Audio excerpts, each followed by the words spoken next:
ગીતાના 16મા અધ્યાયનો 23મા નંબરનો શ્લોક છે કે જે વ્યક્તિ શાસ્ત્રનું ઉલ્લંઘન કરે છે ને એ કદાપી પરમ સુખને પ્રાપ્ત કરી શકતો, શાંતિને પ્રાપ્ત કરી શકતો નથી.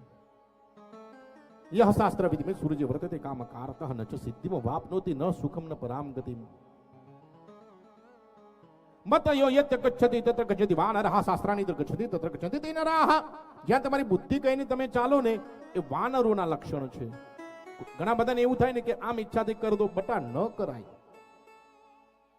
અને શાસ્ત્રાણી યત્ર ગચ્છન્તિ તત્ર ગચ્છન્તિ તે નરાઃ. શાસ્ત્ર જે પ્રમાણે કહે આ શાસ્ત્ર એ નિચોડ છે. તમારા જીવનમાં તમને દુઃખ સ્પર્શ ના કરવા દે.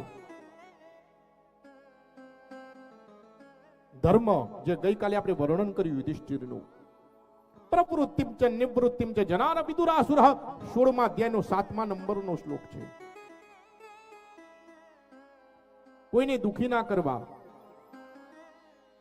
જીવનમાં એક જ વસ્તુ છે, કોઈને બી તમે દુઃખ ના પહોંચાડો ને એ જ આધ્યાત્મિકતા. કોઈને નડવાનું નહીં, કોઈનાથી ન ગમે, કોઈનો સ્વભાવ અનુકૂળ ના આવે, ગમે તે લાગે બે હાથ જોડી દેવાના, બટા તું તારા રસ્તે, પણ બોલીને બગાડવાનું નહીં. અને એની વાત કોઈને કહેવાની નહીં. આ દેવરાજ એ ખૂબ લોકોને દુખી કરે, પત્નીને દુખી કરે, માતા પિતાને દુખી કરે. અંતે આ દેવરાજને ગામ છોડવાનો વારો આવ્યો. આ દેવરાજ ગામ છોડવું પડે, ખૂબ દુખી,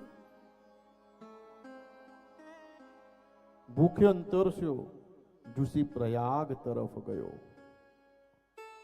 2-3 દીથી આને કંઈ ખાધું ન હતું અને એના શરીરમાં જ્વર, તાવ આવ્યો. દૂરથી એને દીપ્યમાન આવો એક મંડપ જોયો. આ દેવરાજે મંડપ જોયો. દેવરાજને એવું થયું કે અહીંયા હું જઈશ તો મને કઈ પ્રસાદ મળશે. એ ખાવાના સ્વાર્થથી એ મંડપમાં આવ્યો. એક ખૂણામાં બેસે શાંતિથી આ દેવરાજ. દેવરાજને થોડો થોડો પ્રસાદ મળે. ધીરે ધીરે કરતા કરતા 1 માસ વીતી ગયો. અંતે દેવરાજનો તાવ વધ્યો. વ્યાધિ જરાના કારણથી અને મૃત્યુ થયું. યમના ગણ આ દેવરાજને લેવા સારું આવે. જેવા યમના ગણ આવે, શિવના પાર્ષદો આવે. આ યમના ગણ શિવના પાર્ષદોને કહે તમે કેમ આવ્યા અહીંયા? કે આ દેવરાજને લેવા સારું. આ દેવરાજ આખી જિંદગી નડવામાં બાકી નહીં રાખ્યું. અને માતા પિતાને દુખી કર્યા, પત્નીને દુખી કરી, પાડોશી આખા ગામને દુખી કર્યું. તમે શિવના બધા પાર્ષદોથી આનંદ લેવા સારું. એટલે કે શિવનું વચન છે. યમના ગણ કે તો લઈ જાઓ. શિવે કીધું હોય પછી પૂરું. અદ્ભુત વિમાનમાં બેસાડી આ દેવરાજને કૈલાસ તરફ લઈ જાય. આની આંખમાંથી આંસુ આવે. દેવરાજ, અરે આખી જિંદગી મેં ખરાબ કામ કર્યા અને આજે મને આ શિવના પાર્ષદોના આ શિવના માણસોથી હું આજે પવિત્ર થઈ ગયો. મારું મન પવિત્ર થઈ ગયું. તમે જેવા વ્યક્તિ સાથે રહો ને એવા તમને વિચાર આવે.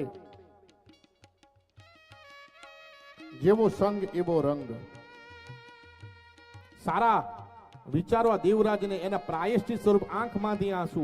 તે દિવ્યમાન કૈલાસ જોવે, મહાદેવના દર્શન થાય. આંખમાંથી આંસુ. દેવરાજ દંડવત નમસ્કાર કરે.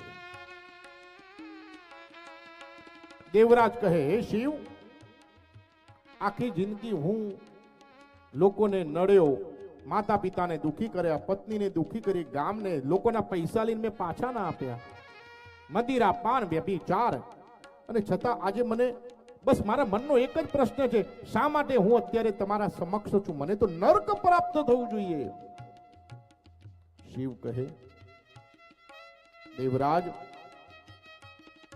ભલે તે ખોટા કામ કર્યા, દરેક પાપોનું પ્રાયશ્ચિત છે ને એ સ્વીકાર છે. તમે ગમે તેવા પાપ કરો પણ હૃદયથી સ્વીકારી લો ને તો એમાંથી તમને મુક્તિ મળે. અને વાત રહી બીજી, દેવરાજ, અંતે તું જે મંડપમાં બેઠો હતો ને એ મંડપ મારા શિવ કથાનો મંડપ હતો, જે કમ અને તારા કાનની અંદર પણ એ શબ્દ ગયા અને આજે તને શિવલોક પ્રાપ્ત થયો.